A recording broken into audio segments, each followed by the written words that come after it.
नमस्कार, जी न्यूज देख रहे हैं आप। मैं हूं आपके साथ अंजीत।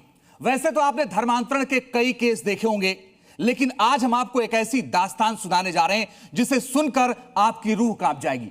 यह कहानी है धोखे की, जबरन धर्मांतरण की और आस्था के नाम पर एक महिला के शोषण की। फेसबुक पर दोस्ती हुई नवीन राणा से, जो बाद में नावेद निकला। वहां से शुरू हुआ निकाह और हलाला का एक ऐसा अंतहीन सिलसिला जिसने एक महिला की जिंदगी को नर्क बना दिया। 3 निकाह, 2 बार हलाला और अनगिनत जख्म।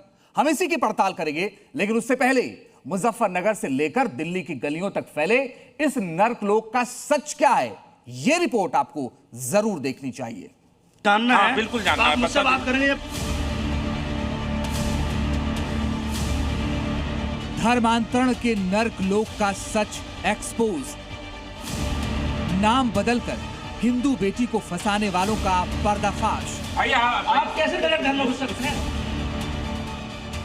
जी न्यूज पर धर्मांतरण रैकेट का पूरा सच जानिए। जानना है, बिल्कुल जानना है। मुझसे बात करेंगे। कैसे एक हिंदू बेटी कट्टरपंथियों के धर्मांतरण रैकेट में फंसी। नाम बदलकर नावेद ने उसे अपना शिकार बनाया। उसकी जिंदगी कैसे जहन्नुम बना दी गई। उसे इंदौर से दिल्ली लाया गया। यहां से मुजफ्फरनगर के मदरसे पर उसका निकाह हुआ। यह पूरा सच जानेंगे तो आपकी रूह कांप जाएगी। जुल्म और सितम की यह दास्तां शुरू होती है साल 2012 से।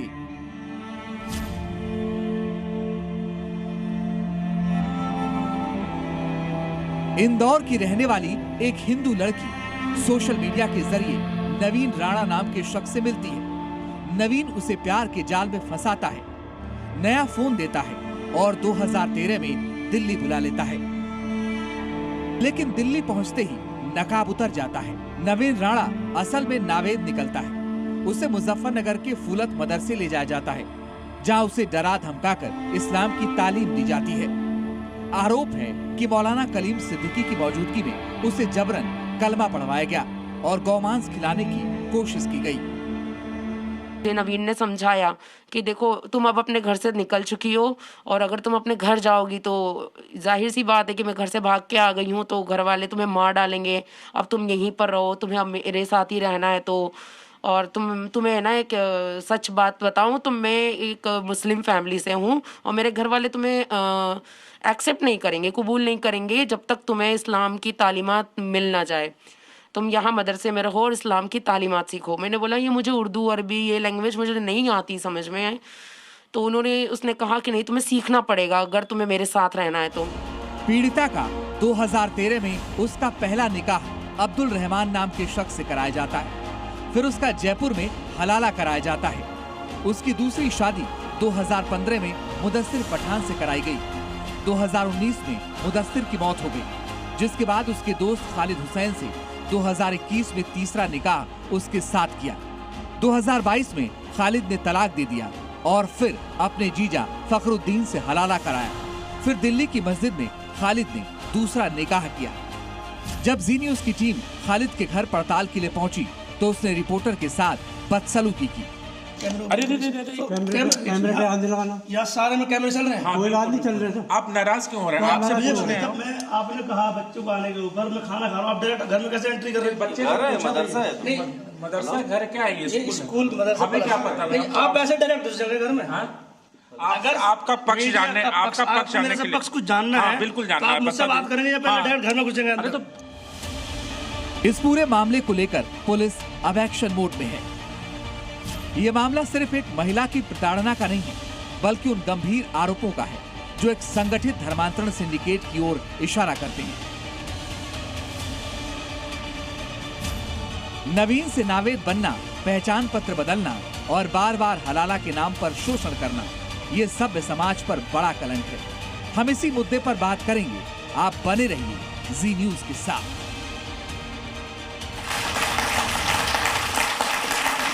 तो रिपोर्ट आपने देखी, जिससे आपको अंदाजा लग गया होगा कि क्या कुछ हुआ था, लेकिन पूरा सच आना अभी बाकी है। धर्मांतरण की सबसे खौफनाक गवाही आप जी न्यूज पर अभी देखने वाले हैं और इस पर बात करने के लिए जो पीड़ित हैं हिंदू बेटी, वो भी हमारे साथ स्टूडियो में मौजूद हैं। उनसे बात करेंगे कि आखिर उनके साथ क्या हुआ था, और इसी पर बात करने के लिए एक बड़ा पैनल भी है, उनसे आपका परिचय करवा देते हैं। मेरे साथ नितिशाचार्य जी हैं, धर्माचार्य, बहुत स्वागत है।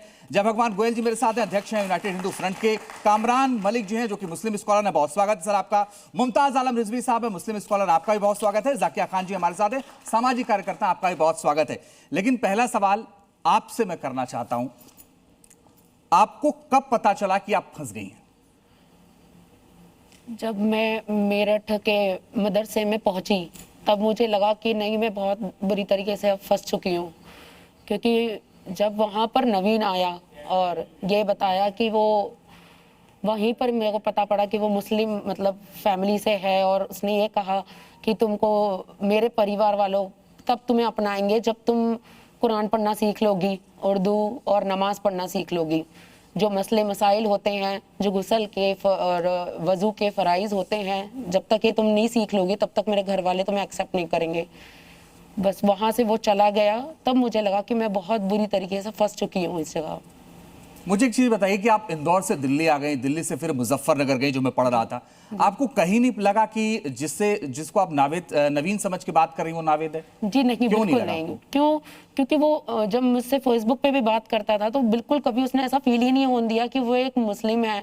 बकायदा शनिवार को मैं मंदिर जा रहा हूँ और 11 से आज, और तुम नवरात्रे आ रहे हैं, तुम कैसी ड्रेस पहनोगी, तो ये सारी बातें, क्योंकि जो मेरे एक हिंदू रिलीजन के बारे में वो जानता था, वो सारी चीजें शेयर करता था। कभी मुझे उसके पास जाने पर भी ये नहीं लगा कि वो मुस्लिम है। इतनी सारी बातें हुई, आप वहां से निकली क्यों नहीं?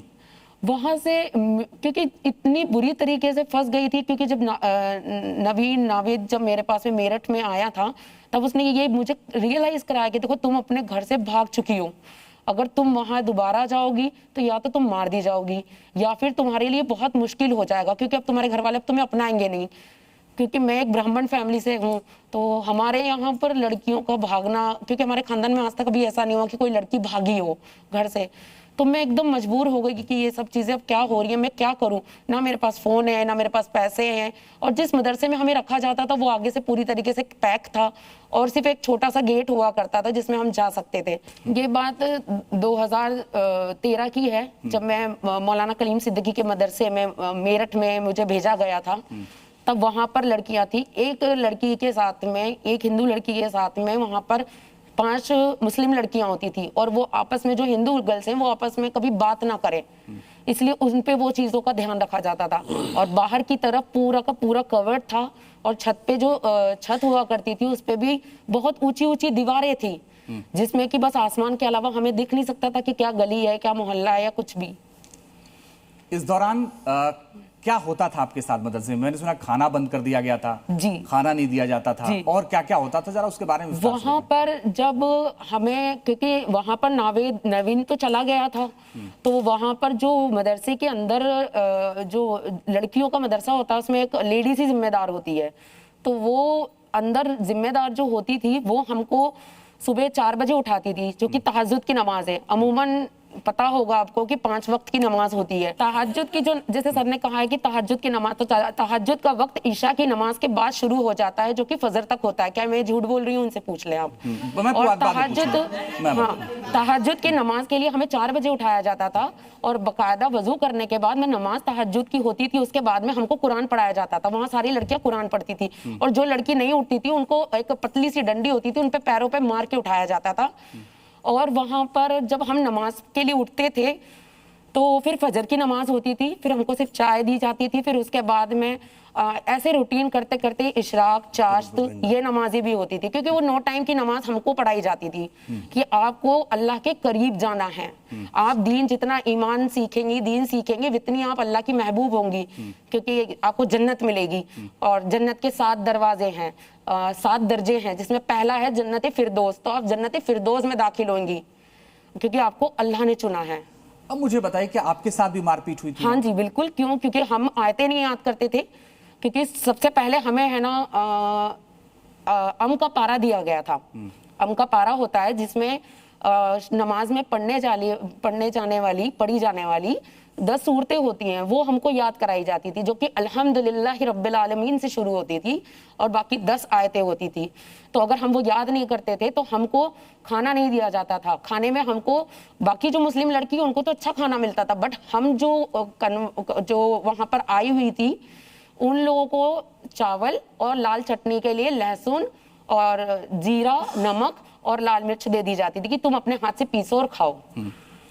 मुझे एक चीज बताइए कि आप इंदौर से दिल्ली, दिल्ली से मुजफ्फरनगर और फिर मेरठ, इतने दिन में कहीं आपको मौका नहीं मिला कि आप वहां से निकल जाएं? बिल्कुल ऐसा कोई मौका ही नहीं। क्यों? क्योंकि हजरत के वहां से हमको फुलत से गाड़ी में बैठाकर लाया जाता और वहां पर हमको गाड़ी में बैठाकर लाके मदरसे में छोड़ा जाता और मदरसे में ऊपर पहुंचा दिया जाता और फिर नीचे मदरसे में ताला लग जाया जाता था। वो मदरसा मेरठ में आज भी है। ठीक है, मैं आपके पास आता हूं। कामरान मलिक साहब, मेरा सवाल यह है कि क्या एक मदरसे में एक सिंडिकेट चल रहा है? मदरसे में सिंडिकेट चल रहा है? मैंने तो आज तक कोई मदरसा नहीं देखा जहां पर सिंडिकेट चल रहा हो। किसी एक इंडिविजुअल की बात सुनकर आप इस चीज को जनरलाइज कर दें, ये जो है रिसर्च मेथोडोलॉजी नहीं कहती। नहीं, आपके सामने गवाह है। अरे एक आदमी से क्या होता है, ये कितना झूठ बोल रही है, कितना सच बोल रही है, मैं कैसे यकीन कर लूं इस बात पर? तो अब आपको क्या चाहिए? कौन सा सबूत चाहिए आपको? देखिए सबूत, इन्होंने केस रजिस्टर्ड कराया, कोई कंप्लेन दी? हाँ बिल्कुल दी। हाँ कंप्लेन दी, उस कंप्लेन का क्या हुआ? FIR रजिस्टर्ड हुई, उस केस का क्या हुआ? मैं आ रहा हूं। देखिए मैडम, एक मिनट बात सुनिए, यहाँ पे प्रोपेगेंडे नहीं हो रहे हैं। हिंदुस्तान को जो है गलत राह पर मत लेकर जाइए, यहाँ गलत राह पर मत लेकर जाइए हिंदुस्तान को। देखिए ये मैडम जो है कंप्लेन रजिस्टर्ड कराएं, मैं साथ दूंगा इनका, ये चले मेरे साथ में, कौन सा मदरसा है, कौन सा मुल्ला जो है इन्वॉल्व थे, उनको जो है मैं सजा दिलवाऊंगा। ये बिल्कुल सरासर जो है, अगर इन्होंने नहीं किया है ऐसा तो ये गलत कर रही है। जय भगवान गोयल जी, बड़ी बात यह है कि पूरी टाइमलाइन है, सरासर झूठ, पूरी टाइमलाइन है। अब इनको यकीन दिलाने के लिए क्या किया जाए?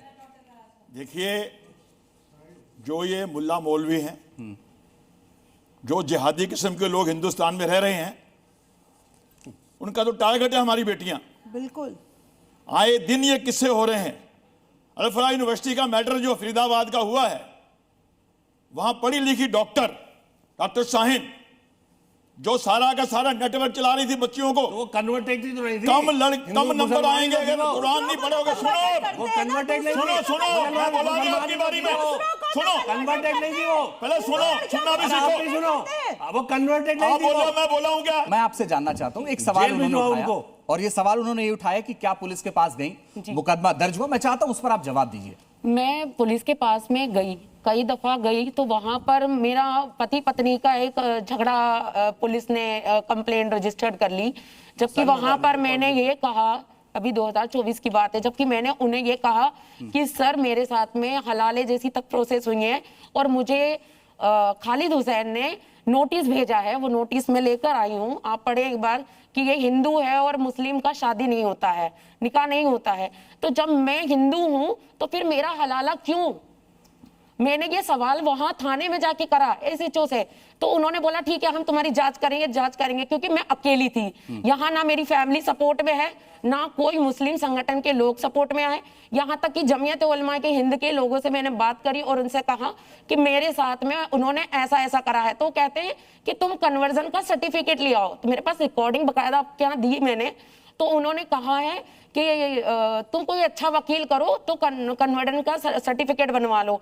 मैं, जो आदमी मुझे छोड़ के चला गया, ना मेरे पास पैसा है ना खाने को, तो मैं कहाँ वकील के पास जाके कन्वर्टिंग का सर्टिफिकेट बनवाऊं? और दूसरी बात उन्होंने ये बोला कि, तो मैंने पूछा कि क्या वो मुझे रख लेगा उसके बाद? तो उन्होंने कहा नहीं वो तो मैं नहीं रखेगा, क्योंकि अब उसका जी भर चुका है तुमसे। ये बकायदा उन जमीयत उलमा हिंद के मौलाना असजद का रिकॉर्डिंग है जो मैंने दिया है। क्या वो रिकॉर्डिंग मैंने खुद बनाया है? अगर मैं झूठी हूं तो आप ये बताएं क्यों मैं यहाँ पर आकर धक्के खा रही हूँ, क्यों यहाँ तक कि 2024 से अब तक धक्के खा रही हूँ मैं? क्या मेरा घर परिवार कोई नहीं है? क्या हुआ था आपके साथ जी? जयपुर में क्या हुआ था? जयपुर में जब मौलाना कलीम सिद्दीकी ने मेरा निकाह अब्दुल रहमान से करवाया और निकाह होने के बाद में मुझे जयपुर भेजा गया, क्योंकि उसने ये कहा था कि इसे है ना शौहर के हुकूक निभाने नहीं आते हैं। देखिए जितना भी कोई झूठा इंसान है ना, 2 मिनट की स्क्रिप्ट को पढ़ के है ना बोलेगा तो कहीं अटकेगा। मेरे को इस्लाम की वो चीजें पता है जिसमें मैं किताबें पढ़ चुकी हूँ, जो कि मेरे को हिंदी किताबें दी गई थी। हयातुस सहाबा, आपकी अमानत आपकी सेवा में, आखिरी नबी, सिरातुल मुस्तफा, फिर उसके बाद में कब्र का आजाब, काफिरों का अंजाम, ये सारी किताबें पढ़ी हैं मैंने। कामरान जी तो बहुत सवाल उठा रहे हैं आप पे। मैं जवाब दे दूंगी ना, आप मुझे मौका तो दे शांति से। अगर आप झगड़ेंगे लड़ाई करेंगे तो ना मैं बोल पाऊंगी ना मैं आपको सुन पाऊंगी। मेरा एक क्वेश्चन है कि पुलिस ने आपके मैं 100 लड़कियां भी खड़ी कर दूंगी। जबकि दिल्ली में जो है बीजेपी की गवर्नमेंट, यूपी में बीजेपी की गवर्नमेंट, उसके बावजूद गवर्नमेंट होना अलग बात है, गवर्नमेंट होना अलग बात है। मुमताज आलम, मैं आपसे जानना चाहता हूं कि क्या वाकई मदरसों में इस तरह का कोई सिंडिकेट चल रहा है क्या? क्योंकि कई बार इस तरह की बातें सामने आती हैं, मदरसों से धर्मांतरण हो रहा है, जो तालीम दी जा रही है वो गलत दी जा रही है, क्या लगता है आपको? बहुत बहुत शुक्रिया आपका। सबसे पहले तो इन बहन से मेरी पूरी हमदर्दी है, क्योंकि जिस दौर से गुज़र रही होंगी, जाहिर सी बात है, खुदा न करे ईश्वर न करे कि कोई भी गुज़रे, ये आसान काम नहीं, तो पूरी हमदर्दी पहले इन बहन से है। और मदरसे में अगर कोई सिंडिकेट चल रहा है तो ये हम आप तय नहीं करेंगे, जांच एजेंसियां हैं। और यूपी में तो ख़ास तौर से योगी जी की सरकार है, वो तो पाताल से भी ढूंढ के लाती है, तो ये काम उन पे छोड़िए कि वो पाताल से ढूंढ करके लाएं। तीसरी चीज़ ये कि बहन ने कहा कि नवीन के साथ हम आए थे, तो कभी परंपरा इनके घर में नहीं रही, तो एक गलती जाहिर सी बात है किसी से भी हो सकती है। मैं नहीं कह रहे हैं कि इन्होंने बहुत बड़ी गलती की कि नवीन के साथ ये वहाँ से भागी, शादी नहीं हुई। मैं गलत तो नहीं कह रहा हूँ जी? नहीं, आप नवीन के साथ बगैर शादी किए भागी, यानी किसी मुस्लिम के साथ? नवीन नहीं आया था, नवीन ने अपने एक दोस्त को भेजा था मोबाइल लेकर। मतलब आप घर से आई, मतलब ठीक है, नवीन हो किसी के साथ, यानी गलत कदम आपने उठाया, ये आपने कहा ये गलत, और उसके इनको इस तरीके से। तो एक तो ये कि मैं कहूँगा आपके चैनल के थ्रू कि कोई भी बहन बेटी कभी भी, चाहे नवीन हो चाहे नावेद हो, किसी के साथ घर से इस तरह से न जाएं, क्योंकि कोई भी देखो, जब शैतान जो है वो किसी के नवीन के साथ भी हो सकता है और नावेद के साथ भी हो सकता है। अगर ये वाकई हुआ है जैसा कि इन्होंने कहा कि हलाला, जाहिर सी बात है तलाक दिया होगा, तलाक के बाद फिर ये इस तरीके का प्रोसेस। मैं एक चीज़ कहना चाहता हूँ पूरी जिम्मेदारी से, इस्लाम में धोखा के लिए कोई जगह नहीं, झूठ के लिए कोई जगह नहीं। कोई ऐसा करता है वो गैर इस्लामी है, और उसको चौराहे पे ला करके मैं कहता हूँ गोली मारिए, उसको सजा दीजिए, मैं कह रहा हूँ, और वो चीज साबित कर दीजिए। पहली गलती आपने की है। ठीक है, ओके, अब उनकी बात सुनिए। इस्लाम धर्म है, वो ये बोलता है कि मुस्लिम लड़का या मुस्लिम लड़की गैर धर्म में विवाह नहीं कर सकते, शादी नहीं कर सकते, ये इनके धर्म में कहा गया है। लेकिन फिर भी बच्चों को यही सिखाया जाता है कि अगर तुम किसी हिंदू लड़की से शादी करोगे तो तुम्हें हूरें मिलेंगी, तुम्हें जन्नत मिलेगी। नहीं, ऐसा नहीं है।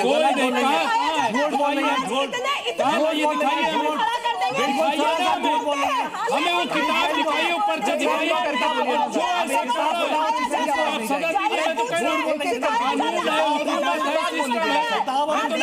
एक उसके बाद बोलिए, मैं आपसे जानना चाहता हूँ, फैला रहे हो, आपसे जानना चाहता हूँ,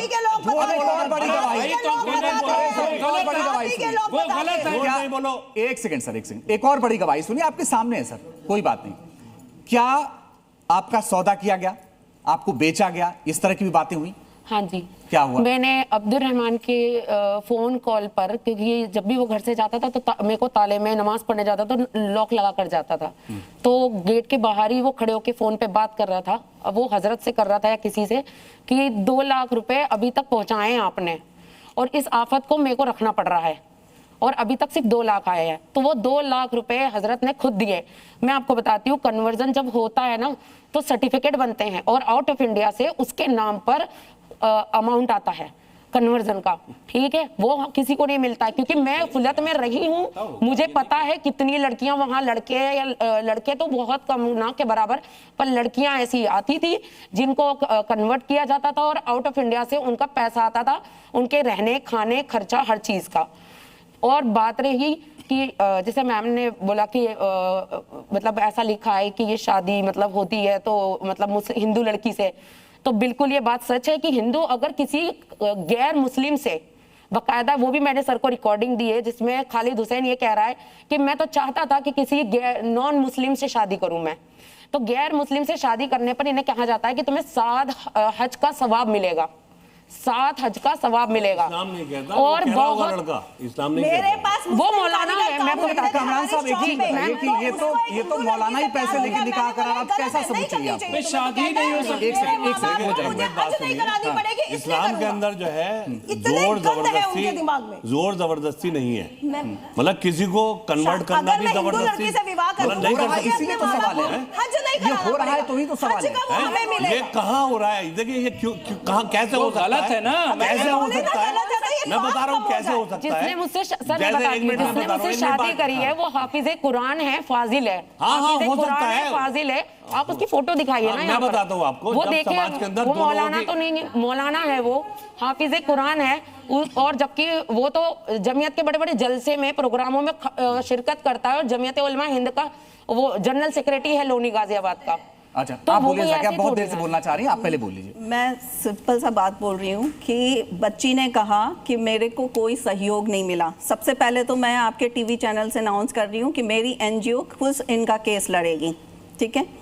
ये पहली बात कि इस बच्ची ने कहा कि वहाँ पे और भी बच्ची हैं। ये एक बहुत बड़ा जांच का मसला है कि इन्होंने कहा कि मैंने एफआईआर कराई है लेकिन अभी तक वहाँ पे क्यों नहीं हुई। ये क्वेश्चन मार्क हमारे है, बिल्कुल बहुत बड़ा सवालिया निशान आता है कि ये क्वेश्चन मार्क उठने वाला है। यूपी गवर्नमेंट जहाँ पे योगी जी बैठे हैं वहाँ पे इस तरह की चीज़ें कैसे नहीं हुई, बहुत बड़ा। दूसरा नहीं, मुझे बोलने दो। उसके बाद दूसरी बात आ रही है कन्वर्जन बीच में नहीं बोली थी, कन्वर्जन के ऊपर खुद हमारे श्री आचार्य जी ने जो अपने मुंह से कहा कि 10 लाख बच्चियों को बजाते उसमें नवीन जी का नाम आया और सारी चीज़ें हमारे सामने आई। तो अगर खुद धर्माचार्य लोग इसमें इन्वॉल्व हैं अपनी ही बच्चियों को हिंदू में करने के लिए और फिर उनका कहना है कि हिंदू में होने पे वो मुसलमान को हिंदू कर लेंगे, ये सारी ही चीज़, चाहे उसमें मुस्लिम बच्ची इन्वॉल्व हो चाहे हिंदू बच्ची, बच्चियों के ऊपर कोई भी जुल्म बर्दाश्त नहीं किया जा सकता। आप ये बताइए कि आपके साथ कितनी बार हलाला किया गया? हलाला मेरे साथ में 2 बार हुआ। एक मौलाना मतलब अब्दुल रहमान से तलाक हो गया, उसने जयपुर में तलाक दिया। तो जयपुर में ही मदरसे का एक मौलाना था, उनको हजरत बोलते थे, उनका नाम नहीं पता। वहीं पर ले जाकर वहाँ पर उनसे निकाह करवाया, 4-5 दिन रखा, फिर इद्दत हुई 3 महीने 10 दिन की। उसके बाद में दोबारा मुझे फुलत लेकर आया गया। फुलत से फिर मैं यहाँ पर Shaheen Bagh global piece centre है, वहाँ पर भी मैं रही हूँ। फिर उसके बाद में मेरा निकाह करवाया, क्योंकि जिम्मेदारी नहीं उठा सकते, ये रखते नहीं है, इधर से उधर ट्रांसफ़र हुई मैं।